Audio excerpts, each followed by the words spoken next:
The 2024 election is suddenly getting a little more interesting. I'm Craig Popp with Accrue Wealth, and the current political climate is providing me the perfect opportunity to share with you the 3 mistakes that investors typically make during election years.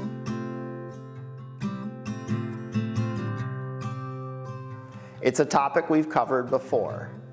Investing during an election year can be tough on the nerves, and 2024 promises to be no different.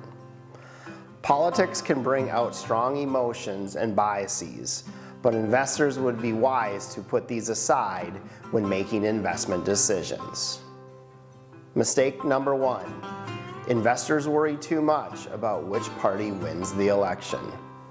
There's nothing wrong with wanting your candidate to win, but investors can run into trouble when they place too much importance on election results. That's because elections have, historically speaking, made essentially no difference when it comes to long-term investment returns. What should matter more to investors is staying invested. Although past results are not indicative of future returns, a $1,000 investment in the S&P 500 index made when Franklin D. Roosevelt took office would have been worth almost $22 million today. During this time, there have been 8 Democratic and 7 Republican presidents. Getting out of the market to avoid a certain party or candidate in office could have severely detracted from an investor's long-term returns. Mistake number 2, investors get spooked by pre-election volatility. Markets hate uncertainty, and what's more uncertain than an election year? That said, volatility caused by this uncertainty is often short-lived. And election year volatility can also bring select buying opportunities. Policy proposals often target specific industries, putting pressure on share prices. The healthcare sector has been in the crosshairs for a number of election cycles. Heated rhetoric over drug pricing put pressures on many stocks in the pharmaceutical and managed care industries. Other sectors have had similar bouts of weakness prior to elections.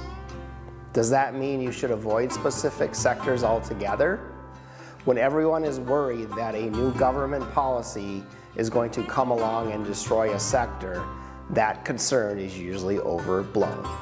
Regardless of who wins, stocks with strong long-term fundamentals have often rallied once the campaign spotlight fades.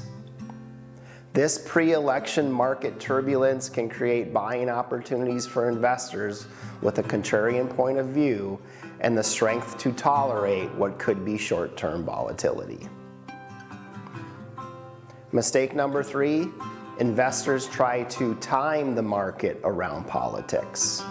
If you're nervous about the markets in 2024, you're not alone. Presidential candidates often draw attention to the country's problems, and campaigns regularly amplify negative messages. So maybe it should be no surprise that investors have tended to be more conservative with their portfolios ahead of elections. Since 1992, investors have poured assets into money market funds, which traditionally are one of the lowest risk investment vehicles, much more often leading up to elections. By contrast, equity-focused funds have seen the highest net inflows in the year immediately after an election.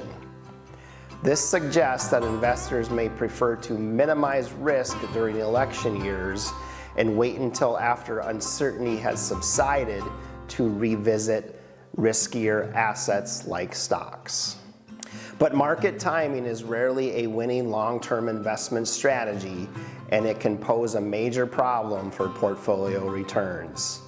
Sticking with a sound long-term investment plan based upon individual investment objectives is usually the best course of action. Whether that strategy is to be fully invested throughout the year or to consistently invest through a vehicle such as a 401k plan, the bottom line is that investors should avoid market timing around politics. As is often the case with investing, the key is to put aside short-term noise and focus on long-term goals. To summarize, how can investors avoid these mistakes? Don't allow election predictions and outcomes to influence investment decisions. Expect volatility, but don't fear it. And stick to a long-term investment strategy.